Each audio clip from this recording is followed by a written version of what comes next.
અમદાવાદ મનપાની બોર્ડની બેઠકમાં ફરી ઉઠ્યો કતલખાનાનો મુદ્દો। એઆઈએમઆઈએમના કાઉન્સિલર જૈનબ શેખે આધુનિક કતલખાનું બનાવવાની માંગ કરી। લોકોને નોનવેજ મળી રહે તે માટે કતલખાનું બનાવવું જોઈએ, કહ્યું જૈનબ શેખે। મોટી સંખ્યામાં નોનવેજ ખાનાર વર્ગને ધ્યાનમાં રાખી અને કતલખાનું બનાવવું જોઈએ। લોકોને તાજું નોનવેજ મળી રહે તે માટે 10 કરોડના ખર્ચે કતલખાનું બનાવવું જોઈએ।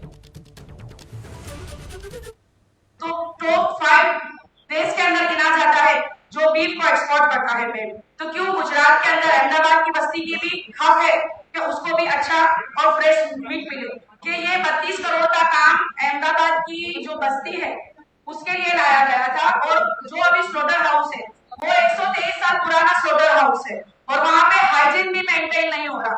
जब हम ग्लोबल की बड़ी बड़ी बातें करते हैं साहब, हम यहाँ पर कॉमनवेल्थ गेम की बात करते हैं और ओलंपिक की बात करते हैं। हमारे माननीय प्रधानमंत्री मोदी जी ओमान जाके हज़ार का सर्टिफिकेट लेके आते हैं और भारत देश का आज पूरे नेशनल में हम देखें, इंटरनेशनल मीडिया के अंदर हम दूसरे नंबर पे आते हैं।